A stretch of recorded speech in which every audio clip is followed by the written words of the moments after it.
بسم اللہ الرحمن الرحیم۔ ہمارا آج کا موضوع ہے فعل ماضی مجہول بنانے کا طریقہ ثلاثی مزید فی میں۔ تو ثلاثی مزید فی میں ماضی مجہول ثلاثی مجرد کے ماضی مجہول کے وزن فعلہ کو بنیاد بنا کر بنایا جاتا ہے۔ اس کے دیکھیں کون سی کنڈیشنز ہیں۔ سب سے پہلے پہلا کلمہ مضموم کر دیں گے اور عین اور لام کلمہ الا کے وزن میں کوئی تبدیلی نہیں کریں گے، یعنی عین کلمے پر زیر آ جائے گی اور لام کلمہ زبر رہے گا۔ پھر صیغے میں اگر کوئی ساکن ہے تو اس کو برقرار رکھیں گے، اور اگر کوئی حرکت فتح ہے تو اس کو دمہ میں بدل دیں گے۔ پھر جن صیغوں میں فا اور عین کلمے کے درمیان الف ہو اسے واو سے بدل دیں گے۔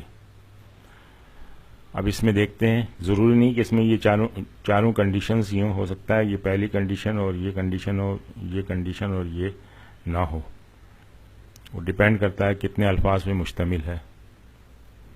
سب سے پہلے باب افعال کا لیتے ہیں، افعلا۔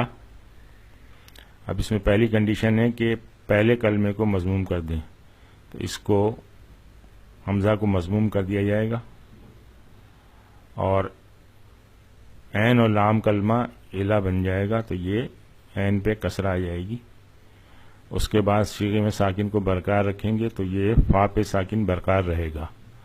بس یہ تمام الفاظ پہ ایکشن ہو گیا، باقی یہ کوئی کنڈیشن اپلائی نہیں ہوگی۔ یہ بن گیا اف ایلا، اف ایلا، پہلا کلمہ مضموم ہو گیا، پہلا کلمہ مضموم ہو گیا، عین اور لام کلمہ الا بن گیا تو یہ الا بن گیا۔ اب صرف فا بچا، تو یہ ساکن ہے، اس پہ تو اس ساکن کو برقرار رکھنا ہے، باقی یہ دو کنڈیشنز اس میں اپلائی نہیں ہوں گی۔ تو افعلا سے یہ اف الا بن گیا۔ دوسری کنڈیشن دیکھیں، تفاعلا، اس پہ بھی یہ کنڈیشن اپلائی کرتے ہیں تو یہ بنے گا تفوعلا۔ پہلا کلمہ اس پہ دمہ لانا ہے، جن پہ زبر ہے جن کلموں پہ اس پہ پیش لانا ہے۔ فا اور عین کلمے کے درمیان الف ہے تو یہاں پہ واو آ جائے گا، عین کلمے پہ زیر آ جائے گی اور لام کلمے پہ زبر رہے گی، تو یہ بن گیا تفوعلا۔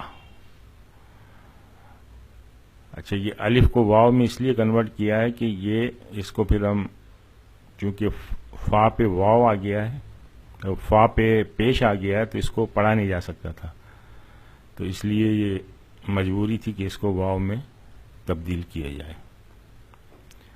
تیسرا دیکھتے ہیں استفعلا۔ یہاں بھی وہی کنڈیشن اپلائی کرتے ہیں،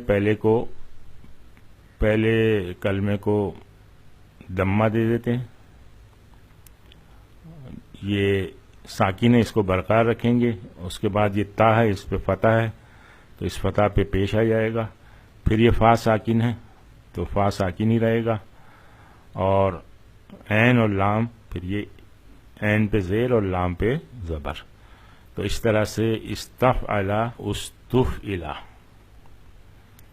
اب ہم تمام باب کو، جتنے بھی 8 باب ہم نے پڑھے ہیں ان میں سے ہر ایک کو ایک ایک کر کے دیکھ لیتے ہیں۔ یہ ماضی معروف، یہ باب ہم ان کا ماضی کا پہلا صیغہ ہے، باب افعال کا افعلا، اس طرح سے یہ سارے پہلے صیغے ہیں، فعلا فعلا تفعلا تفعلا افتعلا انفعلا استفعلا۔ اب اس کا مجہول یہ ہم دیکھ چکے ہیں، افعلا۔ فعلا میں وہی کنڈیشن اپلائی کر دیں گے، فعلا بن جائے گا کیونکہ سب سے پہلے کلمے پہ ہم نے پیش لانی ہے۔ تیسرا ہے فعلا، یہ بن جائے گا فعلا، فا کلمے پہ پہلے کلمے پہ پیش آ گئی اور یہ فا اور عین کے درمیان میں الف ہے تو یہ واو آ جائے گا، اور الا اسی طرح رہے گا۔ اس طرح تفعل وہی ساری کنڈیشنز اپلائی کرتے ہوئے یہ تفعل بن جائے گا، اور تفاعل اس طرح سے تفوعل بن جائے گا، افتعل افتعل بن جائے گا، انفعل چونکہ یہ فعل لازم ہے اس لیے اس کا مجہول نہیں بنے گا، استفعل استفعل۔ تو اس طرح سے یہ آپ نے دیکھا کہ کتنی آسانی سے ماضی معروف سے یہ ماضی مجہول بن گیا ہے۔ آج ہم یہیں پہ اکتفا کرتے ہیں۔ سبحانک اللہم و بحمدک، نشہد ان لا الہ الا انت، نستغفرک و نتوب الیک۔